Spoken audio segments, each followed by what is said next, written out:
दोस्तों, एक बार फिर से स्वागत है आपके अपने YouTube चैनल जयकाल जीनियस पर। मैं आपका होस्ट और दोस्त पीके यादव। आज के इस वीडियो के अंदर हम देखेंगे कि जो ओल्ड पेंशन स्कीम को लेकर के लोकसभा और राज्यसभा में भी लगातार हमारे नेता विपक्ष हैं, जो यानी कि क्या उठा रहे हैं, आवाज उठा रहे हैं। चाहे वो कांग्रेस पार्टी से हो, चाहे वो समाजवादी पार्टी के अन्य किसी भी पार्टी के नेता हो, समय समय पर हमारी ओल्ड पेंशन स्कीम को लेकर के, चाहे वो सीएपीएफ का मामला हो, चाहे वो सेंट्रल गवर्नमेंट के किसी भी यानी कि कर्मचारी, किन्हीं भी कर्मचारियों का मामला हो, समय समय पर हमारे जितने भी सांसद महोदय हैं जिन्होंने ओल्ड पेंशन स्कीम के बारे में यानी आवाज उठाई, हमारे क्वेश्चन जो भारत सरकार के एम्प्लॉय रहे हो, चाहे राज्य सरकार के एम्प्लॉय रहे हो, चाहे ओल्ड पेंशन स्कीम यानी सीएपीएफ वाला मामला रहा हो, सभी को लेकर के कई सांसद महोदय ने लोकसभा और राज्यसभा के अंदर अपने अपने तरीके से आवाजें उठाने की कोशिश की। ओल्ड पेंशन स्कीम की मांग को उठा करके और मजबूती इस यानी कि मुहिम को हमारे सांसद महोदय द्वारा दिया गया।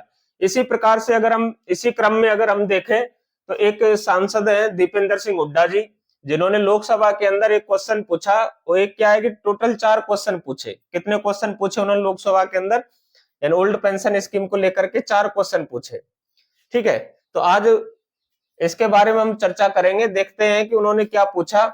इसमें जो महत्वपूर्ण जो विषय क्या रहा है, जिन्होंने बीएसएफ को लेकर के और जो पैरामिलिट्री फोर्सेज है उनकी पेंशन को लेकर के क्वेश्चन यहाँ पर पूछा गया दीपेंद्र सिंह हुड्डा जी द्वारा। आप यहाँ देख सकते हैं, भारत सरकार गृह मंत्रालय लोकसभा दिनांक 12 अगस्त 2025 उत्तर के लिए। ठीक है, बीएसएफ के लिए पुरानी पेंशन योजना किन्होंने पूछा है? श्री दीपेंद्र सिंह हुड्डा जी है, कांग्रेस से, हरियाणा स्टेट से क्या है, लोकसभा सांसद है। इन्होंने क्वेश्चन पूछा है। क्या पूछा है? क्या गृह मंत्री ये बताने की कृपा करेंगे कि कै नंबर, यानी पहला क्वेश्चन क्या है, क्या सरकार सीमा सुरक्षा बल बीएसएफ को उसकी युद्धकारी भूमिका के बावजूद संघ के सशस्त्र बल के बजाय एक सिविल बल मानती है? पहला क्वेश्चन। दूसरा क्वेश्चन है, सरकार ने इन कार्मिकों के लिए पुरानी पेंशन योजना ओपीएस बहाल करने के लिए क्या कदम उठाए जिसे 2004 से वापस लिया गया था? ठीक है। तीसरा क्वेश्चन है, क्या गृह मंत्रालय ने 23 मई 2025 के कार्यालय ज्ञापन के माध्यम से वित्तीय लाभ के बिना सेवानिवृत्ति पर कांस्टेबलों, उप निरीक्षकों का मानद रैंक प्रदान की है, लेकिन नक्सली क्षेत्रों और आतंकवादी विरोधी अभियानों में सक्रिय रूप से सेवा करने वाले सहायक कमांडेंट, उप कमांडेंट और कमांडेंट का समरूप मानद पद मान्यता देने से मना कर दिया है? यदि हाँ, तो यह भेदभावपूर्ण व्यवहार क्यों जारी है? और क्या उच्चतम न्यायालय ने 23 मई 2025 के अपने निर्णय में सीएपीएफ को संगठित समूह के, जो मैंने आपको बताया था, सेवा के ओजीएस का दर्जा देने के पक्ष में फैसला सुनाया है? और यदि हाँ, तो इस आदेश का कार्यान्वित करने के लिए ठोस कदम उठाए गए? कौन कौन से ठोस कदम उठाए गए?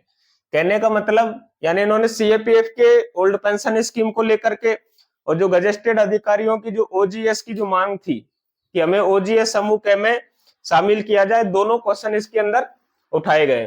ठीक है, तो अब देखो गृह मंत्रालय की तरफ से क्या जवाब आया है, कि हम देखते हैं गृह मंत्रालय का जवाब क्या रहा है। तो यहाँ पर आप देख सकते हैं, गृह मंत्रालय में राज्य मंत्री श्री नित्यानंद राय जी हैं, उन्होंने क्या जवाब यहाँ पर प्रस्तुत किया है।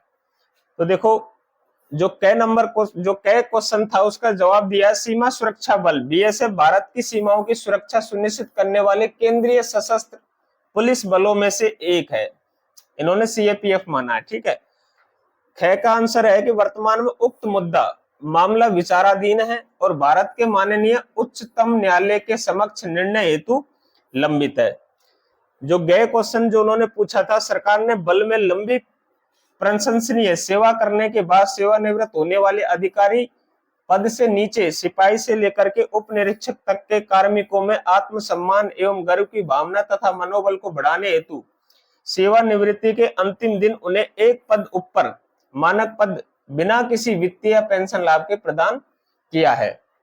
ठीक है, जो गए नंबर का क्वेश्चन था, गए क्वेश्चन है, उसका जवाब है, भारत सरकार ने दिनांक 23/5/2025 के निर्णय की समीक्षा हेतु समीक्षा याचिका दायर की है, जो वर्तमान में विचाराधीन है और यह भारत के माननीय उच्चतम न्यायालय के समक्ष निर्णय हेतु लंबित है। यानी कहने का मतलब, जो मैंने पिछली वीडियो के अंदर बताया था, वही यहाँ पर सेम टू सेम आंसर है जो गृह राज्य मंत्री द्वारा, नित्यानंद जी द्वारा दिया गया है। ठीक है, तो इसमें अगर देखो मैं महत्वपूर्ण क्या चीजें हैं कि अभी भी गवर्नमेंट है जो यानी कि बीएसएफ हो चाहे जितनी भी पैरामिलिट्री फोर्स है जो उनको क्या मानती है, सीएपीएफ मानती है। ठीक है, अगर इस आंसर के जरिए अगर समझने की कोशिश करें तो ठीक है। और दूसरा क्या है कि यहाँ पर जो मामला विचाराधीन चल रहा है, इनमें बताया कि माननीय उच्चतम न्यायालय में यानी कि सुप्रीम कोर्ट ऑफ इंडिया में ओपीएस को लेकर के क्या चल रहा है, अभी मामला लंबित पड़ा है, अभी किसी प्रकार का कोई फैसला नहीं आया है। तीसरी जो चीज निकल करके आती है कि जब भी सिपाही से लेकर के सब इंस्पेक्टर तक के जो यानी ओआरएस और एसओज इनको एक रैंक अप करके क्या दिया जाएगा, यानी रिटायरमेंट भेजा जाएगा। रिटायरमेंट वाले दिन क्या दिया जाएगा, एक रैंक अप करके भेजा जाएगा। तो इसके लिए उन्होंने बताया कि भाई ये पूरी तरीके से लागू हो चुका है। ठीक है, लेकिन किसी प्रकार का वित्तीय और पेंशन लाभ है जो उस पोस्ट के अकॉर्डिंग आपको नहीं दिया जाएगा, खाली आपका क्या मान बढ़ाने के लिए रैंक दिया जाएगा। चौथी जो चीज है वो कौन सी है कि जो मैंने आपको बताया था ओजीएस की जो गजेटेड अधिकारी मांग कर रहे थे समूह के लिए, यानी उसके खिलाफ सरकार कहां चली गई है, समीक्षा याचिका दायर कर दी है। कहां, सुप्रीम माननीय सुप्रीम कोर्ट के अंदर।